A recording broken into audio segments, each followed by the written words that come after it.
Welcome to this video, where we will explore 12 undeniable signs of a stupid man, inspired by the psychological insights of Carl Jung. But before we begin, let's clarify one thing. Stupidity is not just about intelligence. A person can have a high IQ and still be stupid in how they think, behave, and interact with others. True stupidity is not just ignorance, it is the refusal to learn. It is the inability to reflect on one's mistakes, the failure to accept different perspectives, and the arrogance that prevents personal growth. While a wise man constantly seeks to improve himself, a stupid man remains stuck in his own limited understanding, convinced that he knows it all. We will dive deep into the behaviors and mindsets that define a stupid man. As you listen, ask yourself, do you recognize any of these traits in yourself or others? If so, the good news is that awareness is the first step toward change. But the question remains, are you willing to change? Let's get started. The first and most obvious sign of a stupid man is that he thinks he knows everything. No matter the topic, he always has an opinion, even if he has no real knowledge about it. He will argue endlessly, refusing to acknowledge that he could be wrong. He does not read, does not research, and does not question himself. Instead of saying, "I don't know," he pretends to be an expert on every subject. This arrogance prevents him from learning anything new because, in his mind, there is nothing left to learn. The second sign is his habit of blaming others. A stupid man never takes responsibility for his own mistakes. If he fails, he blames society. If he loses a job, he blames his boss. If his relationship falls apart, he blames his partner. He refuses to acknowledge that his own choices and actions have led to his failures. Instead of learning from his mistakes and improving himself, he convinces himself that the world is against him. A stupid man also refuses to learn from his mistakes. While a wise person sees failure as an opportunity for growth, a stupid man repeats the same behavior over and over again, expecting different results. He does not reflect, does not analyze, and does not adapt. If something goes wrong, he assumes it was just bad luck, rather than recognizing the patterns in his own behavior. Another defining trait of a stupid man is that he is easily offended. Criticism, no matter how constructive, feels like a personal attack to him. Instead of listening and using feedback to improve himself, he reacts with anger, denial, or even aggression. He surrounds himself with people who constantly agree with him, avoiding any form of challenge or intellectual debate. Because of his fragile ego, he remains emotionally weak, unable to handle even the slightest disagreement. A stupid man talks more than he listens. He dominates conversations, always eager to share his opinions, but never willing to hear others. He interrupts people, dismisses different perspectives, and assumes that whatever he says is the ultimate truth. When someone tries to offer a new idea, he immediately shuts it down, unwilling to even consider the possibility that he might be wrong. Emotional intelligence is another area where a stupid man fails. He does not understand his own emotions, nor does he understand the emotions of others. He is impulsive, often reacting without thinking. He lacks empathy, making him insensitive to the feelings of those around him. His inability to manage emotions leads to poor decision-making, broken relationships, and unnecessary conflicts. Seeking constant validation is another common trait. A stupid man craves attention and approval from others. He boasts about his achievements, shows off his possessions, and exaggerates his importance. His self-worth is not based on personal growth or true confidence, but on how much admiration he can get from those around him. If he does not receive enough praise, he feels insecure and resentful. Avoiding difficult conversations is another classic sign of stupidity. When a problem arises, a wise man addresses it directly. A stupid man, on the other hand, runs away. Whether it is a misunderstanding in a relationship, an issue at work, or a personal challenge, he prefers to ignore it rather than face it. He would rather pretend everything is fine than have an honest discussion that could lead to resolution and growth. A stupid man is often overconfident in his abilities. While confidence is important, blind overconfidence without competence is dangerous. A stupid man believes he is more skilled, more talented, and more intelligent than he actually is. He underestimates challenges, overestimates himself, and refuses to take advice from people who know more than him. This arrogance leads to poor decisions and repeated failures. Believing in superiority without reason is another sign. A stupid man assumes he is better than others based on superficial factors like social status, appearance, or background. He looks down on people who think differently from him, refusing to accept that intelligence and wisdom are not determined by external labels. His sense of superiority isolates him from meaningful relationships and keeps him trapped in ignorance. A stupid man is also controlled by his desires. Instead of thinking logically, he makes decisions based on impulse. He chases money, power, and pleasure without considering the long-term consequences. He prioritizes temporary satisfaction over meaningful achievements, leading to a cycle of poor choices and regrets. While a wise man practices self-discipline and delayed gratification, a stupid man gives in to every temptation without thinking about the future. Finally, a stupid man fears change and growth. He clings to outdated beliefs and refuses to step outside his comfort zone. He avoids new experiences, resists new ideas, and sees any form of self-improvement as unnecessary. He prefers to remain in his small, familiar world rather than challenge himself to grow. This fear of change keeps him stagnant while the rest of the world moves forward. Conclusion: true intelligence is not just about IQ.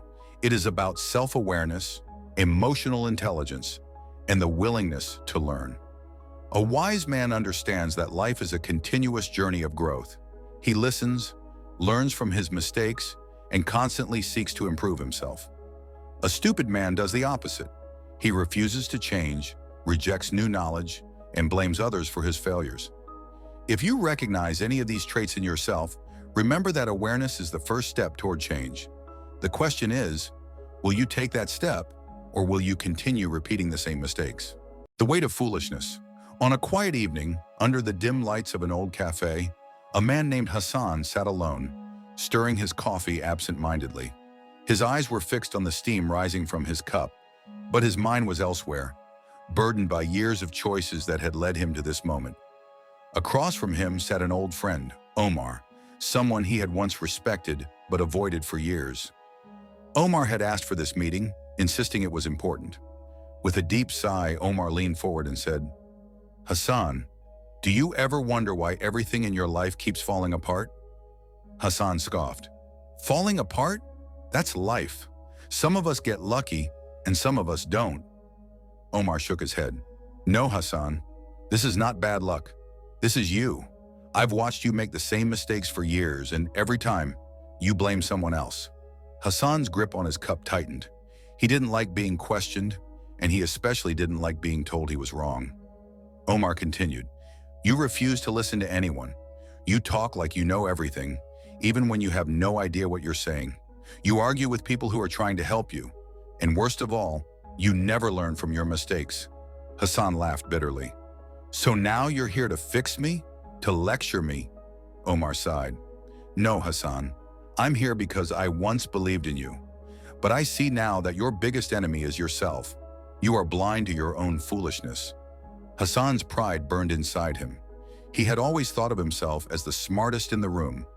He was the one who dismissed criticism, who silenced those who disagreed with him, who mocked people for their so-called weakness. But now, as he looked into Omar's steady gaze, something unsettling crept into his mind. What if Omar was right? What if he had been stupid all along? For the first time in years, Hassan was silent. The weight of his own ignorance pressed against him, and for once he did not push it away. Omar stood up, leaving some money for the coffee. Before walking away, he said one last thing. Wisdom begins when a man admits his own stupidity. But the question is, are you wise enough to do that? Hassan sat there long after Omar had left, staring at his reflection in the dark coffee. And for the first time, he didn't like the man he saw. 12 Signs of a Stupid Man, inspired by Carl Jung. There's a difference between ignorance and stupidity. A man who is ignorant simply lacks knowledge, but a stupid man refuses to learn. Intelligence is not just about IQ. It's about self-awareness, adaptability, and emotional depth. According to Carl Jung, human psychology is shaped by unconscious behaviors, many of which define the difference between wisdom and foolishness. A stupid man talks more than he listens. He refuses to learn from his mistakes. He believes he is superior without reason. He is controlled by his desires, and he seeks validation instead of wisdom. He surrounds himself with people who agree with him, avoiding challenges to his beliefs. But the real danger of stupidity? It isn't just foolishness, it's the refusal to change. So the question is, will you change or will you continue down the same path, blind to your own mistakes? The breaking point. The night was silent, except for the distant sound of traffic. Tariq sat on the balcony of his small apartment, staring at the flickering city lights. His phone buzzed on the table, another message left unanswered. He already knew what it would say, either another job rejection or another friend giving up on him. Life wasn't supposed to be like this. At 32, Tariq had expected success. He had once been ambitious, convinced that the world owed him something. Yet here he was, broke, alone, and angry. In his mind, it was everyone else's fault. His employers were unfair. His friends were fake. The world was against him. But deep inside, in a place he refused to visit, a question lingered. What if I'm the problem? The encounter. The next morning, Tariq left his apartment in frustration. He had spent hours applying for jobs, rewriting his resume, and convincing himself that no one recognized his talent. Needing air, he walked aimlessly through the city until he reached an old bookstore. It wasn't a place he usually visited, but something pulled him inside. The scent of aged paper filled the air, and the shelves were lined with books that seemed older than the store itself. At the counter sat an elderly man with sharp eyes and a quiet demeanor. Tariq picked up a book at random and flipped through its pages, but he wasn't reading. His thoughts were too loud. He sighed heavily, muttering under his breath, "Life is unfair." The old man chuckled. "That's an interesting conclusion." Tariq looked up. "Excuse me?" The old man leaned forward, resting his elbows on the counter. "I said, that's an interesting conclusion. Life is unfair. Tell me, what makes you so certain?" Tariq crossed his arms. "Because I've done everything right. I've worked hard. I've tried to be better, but nothing changes. People don't appreciate effort anymore. It's all about luck." The old man nodded as if considering his words. "And what exactly have you done to deserve more?" Tariq frowned. "What do you mean?" The old man gestured to a chair. "Sit if you have time. I want to tell you a story." For some reason, Tariq obeyed. The story of the foolish man. The old man began. Once, in a small village, there was a man named Harun. He believed himself to be the smartest person in town. Whenever something went wrong, he blamed others. If his business failed, he said his customers were ungrateful. If he lost a friend, he claimed they were jealous. If his crops didn't grow, he cursed the weather. One day, an elder in the village approached him and said, "Harun, you are living the same year over and over, but you expect different results. Do you ever ask yourself why?" Harun laughed. "Why should I? I'm not the problem. The world is full of fools who don't see my worth." The elder sighed. "Then tell me, Harun, if the entire world is blind, what good are your eyes?" Harun did not understand the question, so he ignored it. Years passed and nothing changed. Harun grew older, but his life remained the same. His business failed completely. His friends disappeared. He was left alone with nothing but his bitterness. One night, as he sat by his empty fireplace, the elder visited him again. "Harun, do you remember my question?" Harun, now tired and broken, nodded. The elder said, "The world does not change for men like you, because men like you refuse to change. You are not unlucky. You are simply unwilling to learn." And with that, the elder left, and Harun was left alone to face the truth. It had been him all along. Tariq's realization. The old man closed the book he had been pretending to read while telling the story. "So, young man, tell me, do you see yourself in Harun?" Tariq's throat went dry. He had spent years blaming the world, blaming his boss, his friends, the economy, everyone except himself. He replayed old conversations in his mind, moments when people had tried to guide him, and he had dismissed them. A sick feeling settled in his stomach. He had been Harun all along. The old man smiled as if reading his thoughts. "Life isn't unfair, Tariq. Life simply does not reward foolishness. You talk more than you listen. You blame more than you reflect. You seek validation instead of wisdom. And worst of all, you repeat your mistakes, expecting different results. Tariq swallowed hard. So, what should I do? The old man placed a book in front of him. It was titled The Art of Learning. Start here, he said, and then start over. The turning point. For the first time in years, Tariq left his ego at the door. He stopped making excuses. He started listening instead of arguing. He stopped seeing himself as a victim and began working on his flaws. It wasn't easy. Change never is. But months later, he looked in the mirror and saw someone different, a man who was finally awake. Don't be like Harun. Don't be like the old Tariq. Be the person who learns, who listens, who grows. And remember, wisdom begins when you admit your own mistakes. Don't forget to subscribe to the channel.